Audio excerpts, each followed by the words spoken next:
Olá, meus irmãos e irmãs, a paz do Senhor Jesus seja com todos vocês.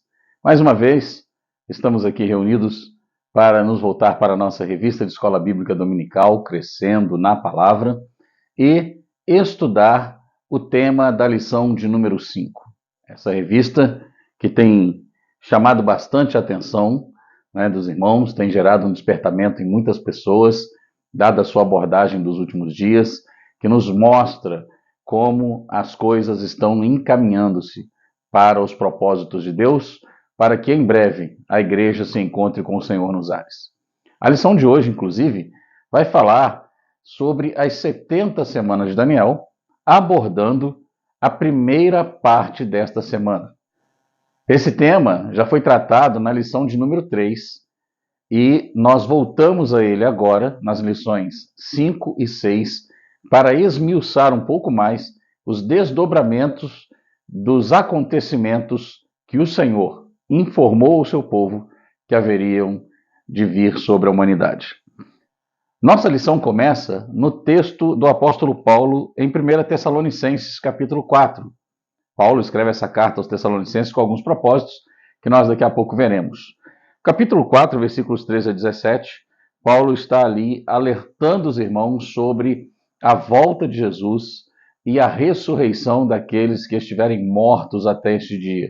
Todos os salvos, todos os fiéis que morrerem em Cristo no dia da volta de nosso Senhor Jesus ressuscitarão primeiro, depois nós, os que estivermos vivos, seremos transformados e juntos seremos arrebatados para o encontro do Senhor nos ares. Paulo deixa bem claro que o propósito dessa informação é para que os irmãos não fossem ignorantes, não soubessem do que é que Deus tem para aqueles que o amam. E assim ele desdobra esse texto aqui aos Tessalonicenses, trazendo para os irmãos a informação que tanto doía no coração deles, posto que os Tessalonicenses acreditavam que quando se perdia um ente querido, não havia mais possibilidade dessa pessoa herdar o reino de Deus, porque ela havia morrido antes da volta de Jesus. Então Paulo escreve esse texto para ensinar aos irmãos que não é assim, que na verdade os que morrem em Cristo vão ser ressuscitados na volta do Senhor. A elucidação textual, nosso pastor Alain nos elucida isto, nos traz essa informação, mostrando que o apóstolo Paulo está tratando de alguns assuntos neste capítulo com os irmãos da igreja de Tessalônica. Então ele orienta os irmãos a se esforçarem para agradar ainda mais ao Senhor a cada dia. Ele também estimula a igreja a uma busca pela santidade e um afastamento, consequentemente, da imoralidade sexual e da luxúria.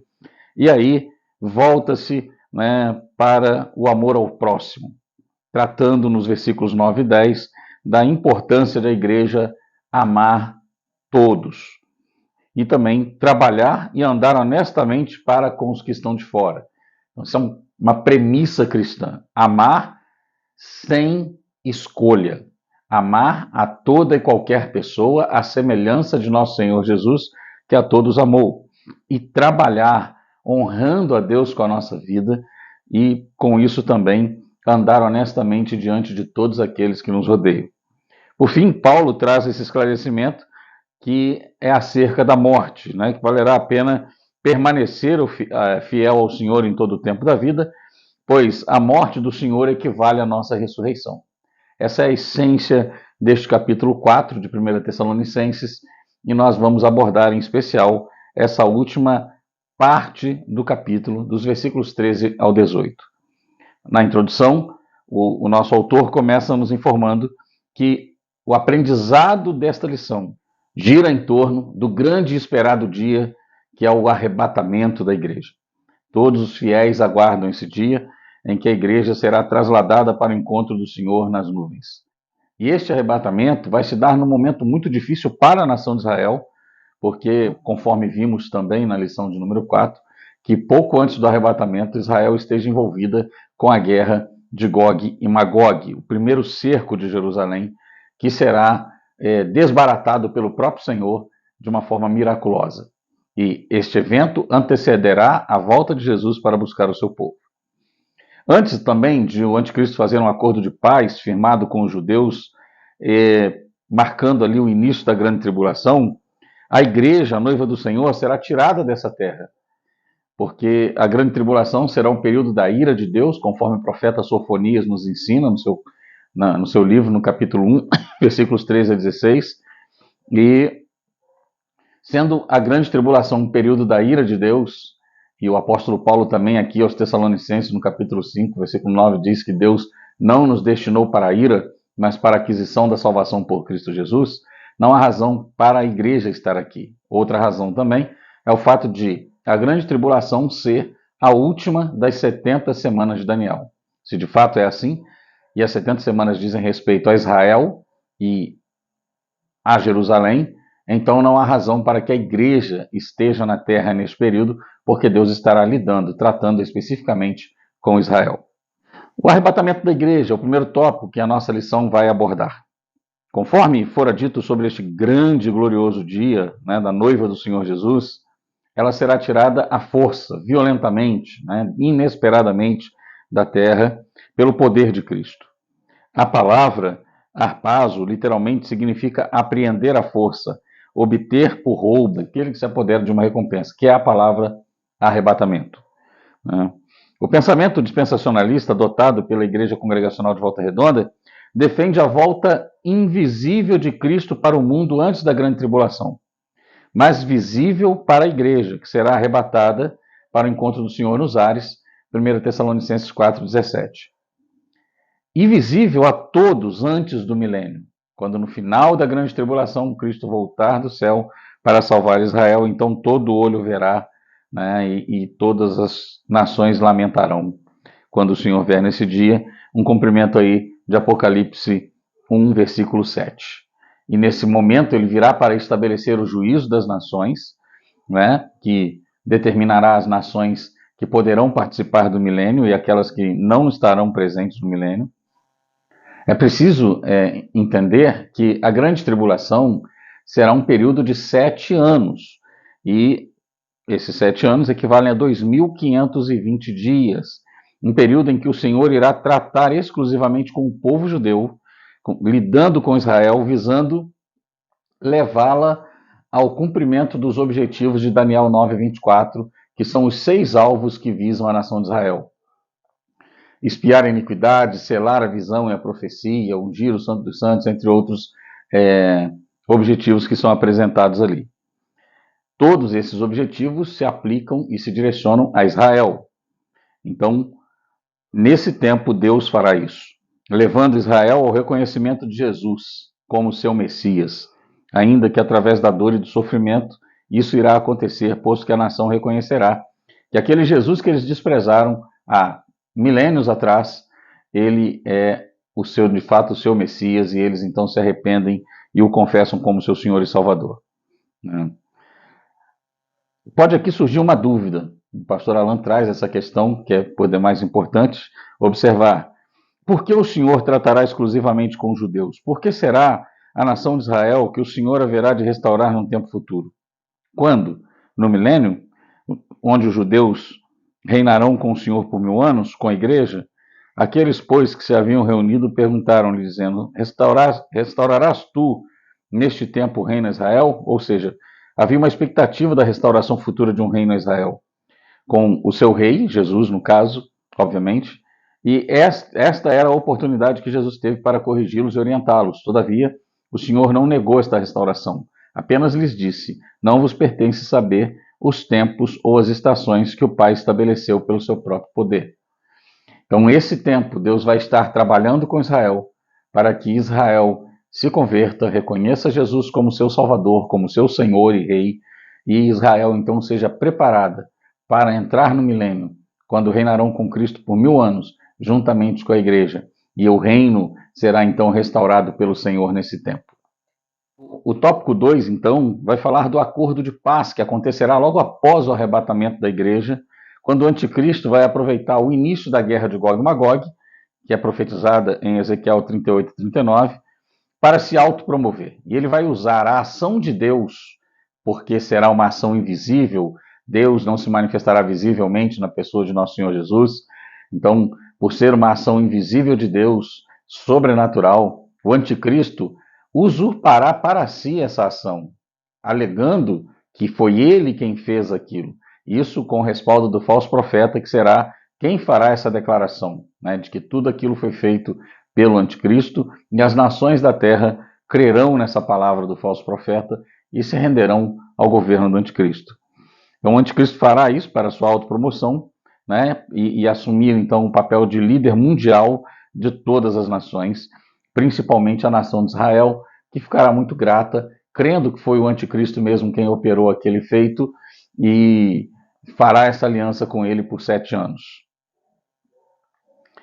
Nesse tempo, logo no início desse tempo, o anticristo então iniciará a reconstrução do templo de Israel, né? Então o templo de Israel será restaurado para o período da grande tribulação, para a restauração, para o retorno do culto judaico nesse tempo. O grande responsável por esse estreitamento entre o anticristo e Israel, como já disse, é o falso profeta, a besta que sobe da terra, que vai usar o evento da guerra de Gog e Magog para promover o anticristo.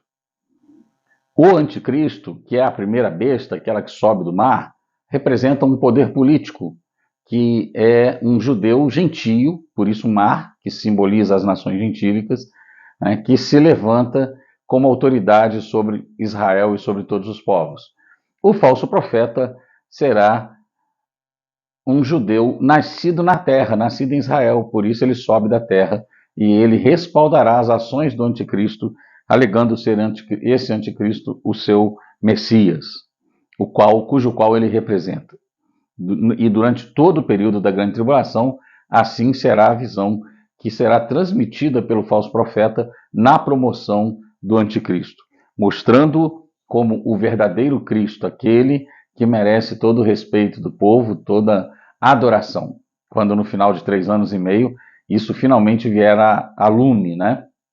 E todos forem obrigados a adorá-lo, e Israel não aceitará essa condição, e então entrará num período de grande perseguição por parte do anticristo, que não aceitará não ser adorado por Israel. Então, logo no início da grande tribulação, dado o desbaratar da guerra de Gog e Magog por parte do Senhor, o anticristo usurpará esse evento e dirá que foi ele quem fez. Aliás, o falso profeta dirá que foi o anticristo quem fez e ele assentirá com isso. Ele será então venerado pelos povos e também por Israel, que fará com ele essa aliança, e os dois caminharão juntos, o anticristo e Israel, assim como todas as demais nações. E ele então reconstruirá o templo, que aumentará ainda mais a admiração dos judeus por ele, né, e fará um período de paz, uma falsa paz com Israel, durante esses 3 anos e meio iniciais. Ao final dos 3 anos e meio, essa paz será quebrada, porque o anticristo quererá ser adorado, e Israel não adora ninguém. Israel aprendeu essa lição no cativeiro babilônico, de não cometer mais a idolatria, e portanto Israel não vai se dobrar diante do anticristo, reconhecendo-o como Deus, e aí então ele começará a perseguir Israel. Porém, esse é um tema para a lição seguinte, cuja qual nós ainda gravaremos o nosso vídeo. Logo depois dessa aliança feita entre o anticristo e Israel, a reconstrução do templo será iniciada, e o tópico 3 da nossa lição aborda esse assunto. Com o início da grande tribulação, um período aparentemente de paz, né, Israel, segundo Ezequiel 39, versículos 11 a 14, adentrará este período enterrando os mortos da grande batalha realizada por Gog, onde milhões e milhões de soldados perderam suas vidas. A Bíblia nos informa que os judeus levarão 7 meses ou 210 dias para enterrar todos os mortos. Pelo que parece, nesse período de grande trabalho, o anticristo buscará estreitar ainda mais os laços afetivos com Israel. Seu grande e ousado plano, nesse período de 7 meses iniciais da tribulação, será presentear Israel com a reconstrução do Templo de Salomão, destruído lá no ano 70, né, pelos romanos, quando o general Tito invadiu Jerusalém por ordem do seu pai, o general Vespasiano. Segundo os fatos, vai haver uma ação terrorista contra a besta nesse tempo. A besta que subiu do mar, ou seja, o anticristo, por razões óbvias, né, perda de poder e autoridade de outras nações, será afetado por algum atentado terrorista e será dado como morto, ou ficará quase como morto, talvez em estado de coma. durante um bom tempo, e este ferimento no leito de morte, sem nenhuma esperança de resgate, será revertido em cura, né? E justamente este que trouxe a paz a todos os povos no início, agora está ferido, e ele agora corre risco de morte e o risco da destruição da coalizão, da aliança entre os povos que permite essa paz. E, obviamente, todos os povos da terra ficarão comovidos com esse quadro que envolve a vida da besta do mar, ou anticristo. Todos os povos ficarão lamentando o fato de ele estar ferido, visto que ele fez uma aliança de paz com Israel e com todas as outras nações e conseguiu estabilizar a condição mundial. Todos estarão muito entristecidos com o quadro em que ele se encontrará. E aí virá então o inesperado para aquelas pessoas. Nesse momento em que o anticristo estiver completamente afetado por essa chaga mortal, por essa enfermidade causada possivelmente por um ato terrorista, milagrosamente ele sobreviverá a esses ferimentos e será curado. E aí grandes coisas serão ditas acerca dele, né? O Apocalipse 13, versículo 4 diz que as pessoas exclamarão: quem é semelhante à besta? Quem poderá batalhar contra ela? Ou seja, a besta não pode ser morta, né? A besta não pode ser destruída. Obviamente que não será a besta o nome dela. Isso aqui é a linguagem bíblica para deixar bem claro que se trata de um agente do mal, enganando os homens e os homens aceitando passivamente esse engano, porque os homens, sem a revelação da verdade de Deus, não conseguem resistir às astutas ciladas do diabo. E aí, essa besta da terra, ou seja, o falso profeta, aproveitará esse momento, né, para conduzir todos os povos, inclusive tentar levar os judeus à adoração à besta do mar. Essa besta que subirá da terra virá com a roupagem da religiosidade, terá como prioridade a promoção da submissão religiosa e da adoração à besta que subiu do mar. Então, o falso profeta é o agente religioso que representa o anticristo e busca levar as nações ao entendimento de que esse anticristo é Deus. E esse é o trabalho dessa besta que sobe da terra, ou seja, o falso profeta, promovendo a submissão religiosa de todos os povos ao anticristo. E agora, já não mais apenas a submissão política e administrativa, mas também religiosa e até mesmo a adoração a ele. Após o término das obras, em conformidade com todas as exigências feitas pela lei que Deus estabelece que o templo tenha que ser, os judeus passarão a oferecer sacrifício e adoração ao Senhor dentro do templo. Daniel 8,13 prevê esse acontecimento. E com a retomada desses sacrifícios no templo, os judeus oferecendo a adoração e as orações ao Senhor direto do templo reconstruído, né? Isso subirá como um cheiro suave e agradável ao Senhor, e ele ordenará com seus anjos a se silenciarem para ouvir e receber a adoração que por milênios lhe for impedida. Apocalipse 8:1. A palavra nos informa que haverá um silêncio no céu por cerca de meia hora. É o período que equivale a 7 dias e meio. E que na lição 3, como vimos também na profecia completa de Daniel, equivale a 40 dias. Por que 40 dias? Porque o número 40 é um número simbólico, referente à peregrinação com Deus, à purificação, ao caminhar com Deus, como Moisés, 40 dias no deserto, 40 dias de jejum, como nosso Senhor Jesus, 40 dias. E é exatamente por essa razão que durante 40 dias Israel estará oferecendo sacrifícios ao Senhor como um período de purificação para si. Porém, vale a pena observar que nesse meio tempo o anticristo ainda não exige adoração, e por isso Israel pode oferecer sacrifícios ao Senhor e adorar ao Senhor. Ao final de tudo isso, como veremos na próxima lição, o anticristo quererá ser adorado no templo de Deus e aí Israel resistirá a isso. E todos os problemas de Israel começarão a partir daquele momento.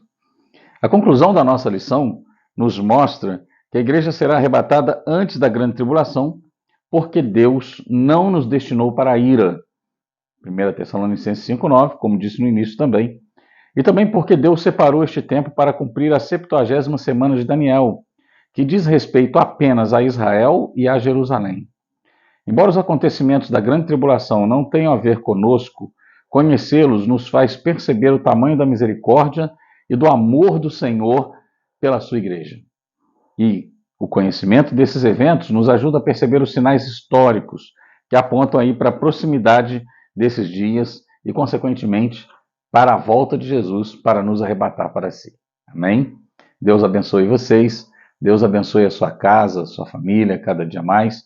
E continuo aqui dizendo que você pode enviar suas perguntas, seus questionamentos, sua posição, seu posicionamento, sua opinião, desde que sempre respeitosamente, no espírito cristão de amor, nós estaremos dialogando. Também o CTMIT está pronto para oferecer ajuda aos irmãos que precisarem. Podem fazer contato com o CTMIT, porque nós estamos aqui para o serviço da igreja. Deus abençoe todos vocês, em nome de Jesus.